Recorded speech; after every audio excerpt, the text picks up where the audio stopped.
Hi guys, I'm Shmee. Hello and welcome back to the channel where today is a very exciting one. We are welcoming a new arrival to the Shmuseum, a car that you won't be expecting, but it is so bright you are not going to miss it coming. Mark my words, this is going to be remarkable. Now I don't shy away from bright and bold colour schemes with the Shmeemobiles, the GT, the STO and the Viola Bast with the yellow, but today's edition is something else. It is going to make the likes of those and all of these look slightly mundane in comparison. I'm becoming the custodian of my friend's Lotus Elise Cup 250 Final Edition, which stands out from the crowd as it is the final of the final of the final. The last chassis number, the last to be built, the last to be handed over, the last to be registered. Even the number plate has a final nod to it. But not only that, it's about the paint colour. It's painted in the fairly famous, I think we could say, Luminous Orange, which is so delicate it cannot spend too much time out in the sun. I've not seen it myself at this point, but I've heard a lot of words about it, and my friend is kindly allowing me to collect it, to drive it, and to keep it here at the garage. I can't wait for this. The Lotus Elise has been in production for over 25 years. It's a huge part of the company. My Emira is coming soon. So today we're going to hop on board the Lotus. We're going to hop on board the Lusso to head to Lotus, to Bell and Colville Lotus, to go and collect the Elise Cup 250. Just wait for this. I appreciate this is very confusing and there's lots that needs to be explained, so bear with me and all shall be revealed. I first met the owner of this very significant Elise almost a decade ago on the Bugatti Grand Tour out in the Middle East in Dubai back in 2013. Since then we've met up in all sorts of different countries, we've been on some driving tours together, I've filmed a few of his cars, but he'd like to remain behind the scenes and have his privacy respected, but has allowed me to share the experience with you of collecting and enjoying this fabulous one of one. Now the Elise has been a mainstay for Lotus. Of course, a new chapter is now beginning with Emira, and then towards the electric cars, Evija, the Elettra, the electric SUV, and more to come down the line. But the Elise has been around for a while. There have been lots of different derivatives, and they've celebrated the end of production with the final Sport 250 in the hands of Elisa, the person after whom the car was named. They've kept a Sport 240 as well for the factory, for the heritage. But this is the last Cup 250, the last one, the final one. I believe it's the last one that was actually built, which is really quite special. And I can't believe, rather than keeping it as a garage queen, he's allowing me to drive some miles on it. He wants me to do some miles. He wants me to share the car with you guys. And I can't say thank you enough for this opportunity. Now he's actually flying in today and requested that we would take the Lusso via Heathrow to pick him up along the way. So this is exactly what we shall do and have an enjoyable cold start of the V12. First things first, I need to unplug the CTEC smart charger off the back of that. We'll get this started and then we'll get straight out onto the road. We've done a lot of miles with this car already to go and pick up this Elise. I can't quite believe this is happening, but it is. Today is the day, so let me press the magic button. Let's have a listen. Yes, amazing. All right, let's get on the road. Let's go get the new Lotus Elise Cup 250. Back cruising in the Lusso, the car that did over 5,000 miles on the Wares Shmee Euro Tour. Perfect car for the purpose and perfect car for this kind of drive. Chilling on the M25, the motorway around London as we make our way towards Heathrow on a day with some sun poking through the clouds. And when we get the sun out on the paint of this car, believe me, it's going to be very hard to describe if the lens of this camera can actually even handle it. I've been talking with the owner of the car all the way through the process, from when he got the paint samples, to the first spray out tests, to seeing the completed car, to it going to Topaz for full paint protection film. Obviously with something like this, absolutely critical to look after it before it drives a single mile on the road.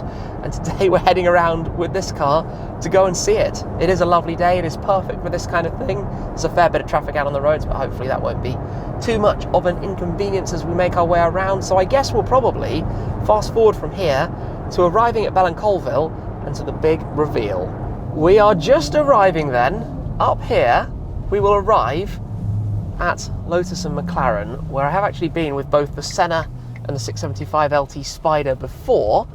And I suspect inside the showroom here at Bell and Colville is the car. I can actually sneak a glimpse of it right now, but let's work out where we can park up the Ferrari for a moment out the way. We'll head inside and go and have a look. I can't believe how lucky we are with the weather today.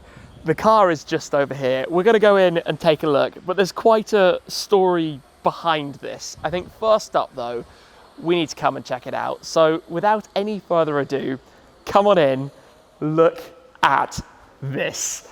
The Lotus Elise Cup 250 final edition, the final, as I said earlier, literally the final, with legitimately the final number plate suited to the car in this fantastic, bright, luminous orange. It's a fairly famous paint code. It's RAL 2005, but it goes back, in fact, to the 1960s when an Indycar, Lotus ran for a few years, cars painted in this colour. In the 70s, it featured on the first prototype of the Lancia Stratos. It featured on the first prototype of a 911 2.7 RS, one of the most famous 911s of all eras. And look at it on this. The Cup 250 is, of course, the final, most focused, dynamic, powerful version, the final edition send-off, and we've in some pretty good company around here as well. But this car in this colour just blows the mind, and I know, because we just tested, the camera can't even see it properly, and this is before we've taken it out into the sunshine. It's the ultimate in bright. In some places, it's reserved for emergency services. Here, I mean, just mind blown. As I said, the whole car is also protected with topaz paint protection film. It's a colour that's going to bleach over time. This is going to turn, well, it's going to lose some of this bright orange. That's a sad side effect, but this is the moment of seeing it for the first time, revealing it. It's just madness. It's so hard to take it in and look at this thing because it makes everything else almost dull in comparison. Alongside, we have an Exige final edition as well, some really nice details on that particular car, Monaco white with a tartan interior that we've got inside it. On the other side, you probably noticed there's a McLaren P1 in race mode, satin black with the purple accents and the purple Alcantara seats inside. That's super cool. Totally different cars, totally different British sports cars. This, I just need to take a few minutes to absorb it all, and then we'll go from there.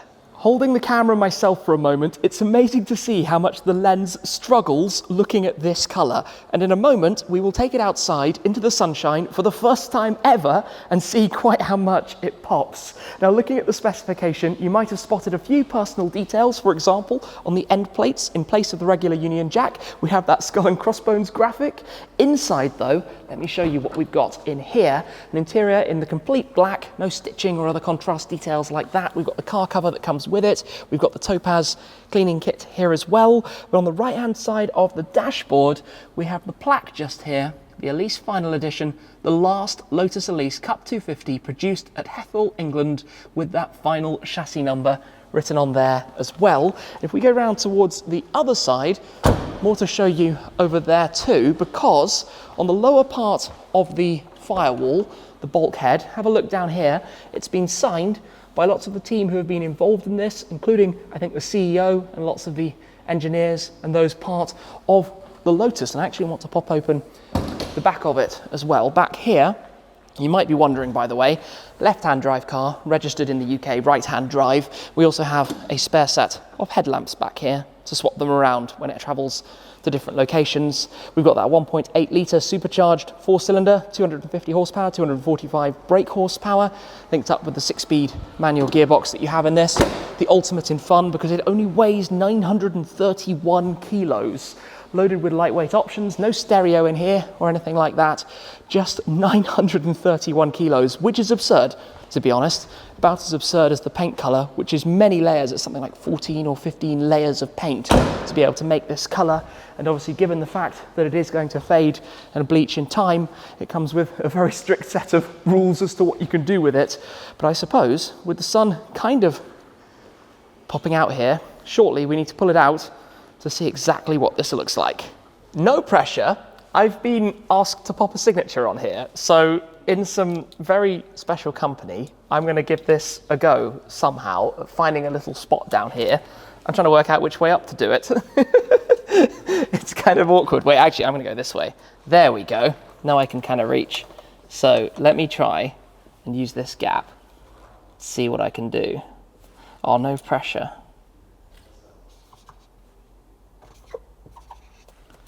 Woo! Done.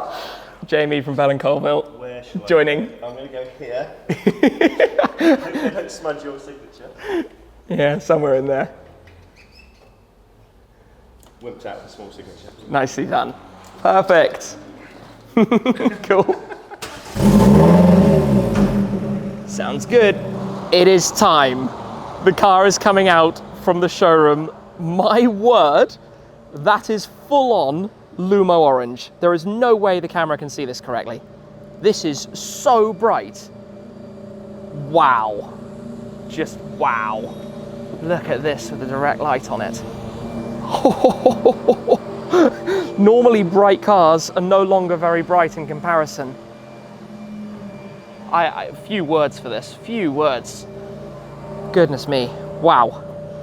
That's gonna get some attention on the road. That's gonna get a whole lot of attention on the road.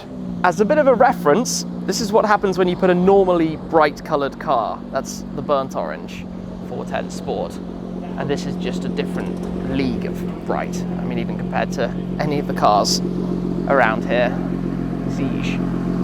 Obviously the slightly bigger brother than the Elise. Oh, the sun coming back out, look at this. There are very few words for it, honestly. This is just, it's just crazy, absolutely crazy. Okay then, it is time. Hit the button on the key for the immobilizer, key in. Let's get this started, turn on the ignition, press the engine start. Sounds good. Now, prior to this point, I have driven a Lotus Elise, but I've never driven a Lotus Elise on the road. I've only ever previously driven one at Heathrow, which is Lotus's HQ and their test track. So, first road experience in this car, ready with the Lusso in tow. Let's rock and roll and go out for a little drive and work this out. So, here we go. Ready to rock and roll. Left-hand drive car of the UK, small little bit of getting used to that.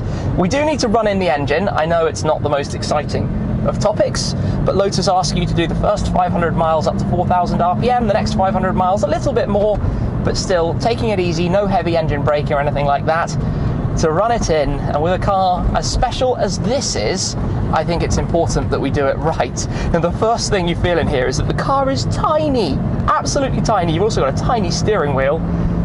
I'm just kind of taking it in for a moment because this is a very, very, very special thing to be driving, and I cannot believe that I'm doing this first drive away from the dealership right now. The first time this car does miles that aren't effectively to do with loading it and unloading it, PPF, getting all of that done. It feels cool. This is the thing, it doesn't need to be a hypercar or something like that. This just, it's going to be very fun. I can't believe that right now I'm actually driving this thing. I'm actually at the wheel of this ludicrous machine, looking out the windows at the mirror arms and at the arches over the front wheels. It's so bright. It's so unbelievably loud and out there, and yeah, little bit crazy. So let us head from here onto the motorway and see what it's like. Given it is a pretty warm and sunny day today, I do have the AC blasting, which I kind of need, to be honest. But familiarising with this pretty quickly, we have some speed bumps. I know that we've got this lower front splitter with the Cup 250, but thankfully not too low. I'm going to take it super easy and carefully, just in case, because I don't want to risk damaging anything on first drive, but this is tiny on the road. This is tiny, and you can just feel immediately that it means business. I've clearly got some keys here sliding around. Just let me move that out of the way for the minute, pop that in the seat. Just make life a little bit easier for me. Nice, the first miles in this ever. We've already more than doubled the mileage. Making some progress as we head towards the motorway that will run us around towards the Shmuseum. This is where we head out onto a slightly faster road. The shifter is amazing in here. It feels so good. Such a short throw, as you'd expect. Ease in some revs, keep it not too high in the rev range.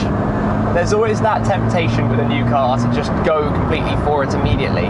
But if you want to preserve it, if you want the engine to last a long time, if you want to maximize it and ultimately have the best performance down the line, you need to look after it. You need to drive it properly. And with the 6-speed manual, that means just resisting the temptation for a little bit, just resisting the temptation until it's got a few more miles under its belt. But what a delight to have full PPF ready from the off.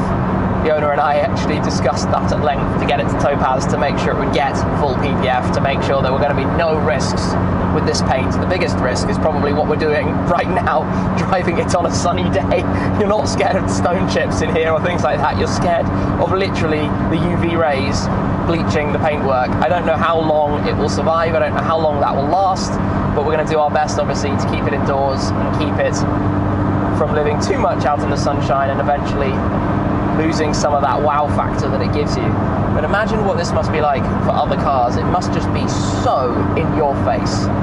It must just be hilarious, to be honest, to see this little bright orange thing on the motorway, chilling along, doing its thing as we make our way back. Well, this wasn't as planned, sitting in a traffic jam on the M25, although it is quite predictable. There's an AMG GT Roadster just chilling there. Very nice.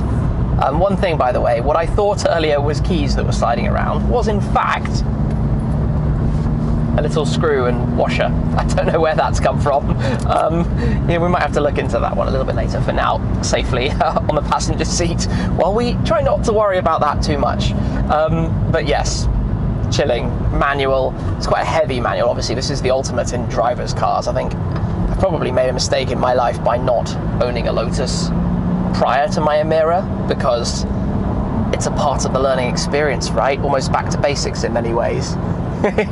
Big smile on the face. I think everybody who sees this car is going to have a big smile on their face, because it's just mad. It's just bonkers. There's no other way to explain it. Obviously, I've got the Lusso in tow as well. Gosh, I can't wait until the running in mileage is done and it's possible to open this up a little bit. I love the exposed linkages in here. That's just really nice. See, stiff, firm gearbox, heavy clutch pedal, lots to learn, he says. Make sure we're in second gear, there we go. Hear a little bit of the supercharger, even up to 3,000 RPM. Yeah, early stages, but lots of fun to come.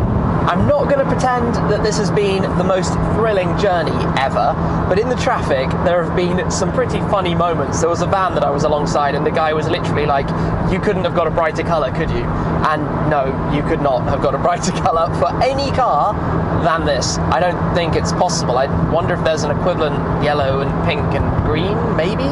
I don't know. I think this is about as bright as you can get. Now, obviously, the Elise is not really a motorway cruising car. It's a little bit small, it's a little bit fidgety, and it's not exactly the most comfortable thing in the world. The ride is pretty firm as well, but obviously once we've got these running miles done, we can go and have some fun with it on some nicer roads, and that's where it will be much more at home. But for now, it is literally just chilling at 65 miles an hour on the motorway, heading back towards the barn, back towards base. And I'm looking forward to seeing what this is going to look like when it's alongside the STO, because at the beginning I said it would make the STO look a little bit almost mundane in comparison. I don't know if that's totally fair, because it is a pink and yellow Lambo, but certainly this level of colour, how bright this is just on a different league. And what I also don't know is whether under the lights, if we need to keep this under a cover or something, or whether it's fine to have it open.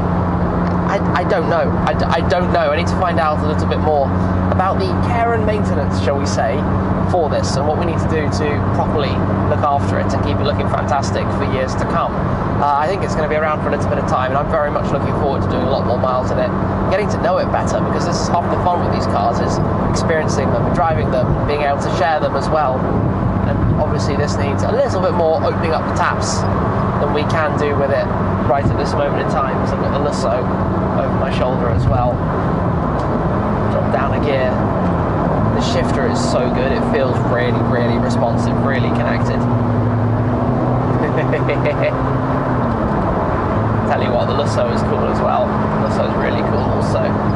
So, last bit of the drive, keep on going, keep on cruising, following the GT4 Lusso back to base.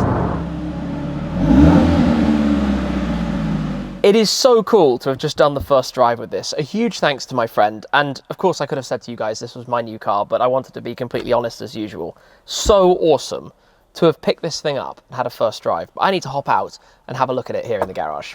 Oh my days, this is ridiculous. We knew it would be, but parked in here, you look at that, And then you look at the Lambo, and all of a sudden the Lambo is a crazy color, but it's very, very toned down. And the funny thing also is when you compare this to, say, the Focus RS, which is in Ford's Teeth Orange, it makes that color almost look like it's a pastel or something. This thing is just, you look at it and you have to look away and just let your eyes normalize again for a touch because it's so unbelievably bright. There are very few cars, I think, that could pull off a color like this. You know, if you did a color like this on a big car, you know, a high-sided car kind of thing, it would just be totally, totally, totally wrong. And then there are all of those fun details like no step on the side sills in case it wasn't obvious what you should or shouldn't do with this thing. So there's a lot to learn. There's a lot to take in, a lot jumping in at the deep end. But having seen this car go all the way through the motions to being the physical thing that we have here right now at the Shmuseum is kind of crazy. And I can't wait to see more reactions to it, more people's, I suppose, first instincts when they see this car, because I reckon if you turned up to a busy supercar event with some of that stuff, this is still what a lot of people would want to look at, just because, look at it. A picture speaks 1,000 words. It's mental. It's absolutely, absolutely crazy. And it's so cool to have that number plate. And if you know about number plates in the UK, you know how special that plate is to be on this car as well. It's perfect for the final Lotus Elise. The last one is right here. So plans ahead, not really sure at this stage. We need to get it run in, so 1,000 miles onto the clock. We'll have to get it serviced because you have to do a 1,000 mile oil change service with these. Some cars do that, some cars don't. So like with the M3 you have to, which is down to having a different lubrication with the oil. Got to get it right. That means this one basically isn't set up to fully go for it. But when we can go for it, hopefully at some point we can drive it back to Heathrow, back to the home of Lotus. That would be quite fun. And of course, there'll be an Emira here in probably 2 months or so, something like that. We don't have exact dates yet, so we'll have to wait and see. But it would be really cool to get the last of the old generation with the first, you could say, of a new generation, a new era for Lotus. All I know right now is this is going to take some adjusting to, some getting used to, but it's totally, in every way, as crazy as a car could possibly be. That's it for this time though. A huge thanks to my friend, the owner of this car, because it's a lot of fun, it's very special, and I'm looking forward to sharing with you some videos to come in the future. That's it for now though, and I'll see you again very soon. Cheers!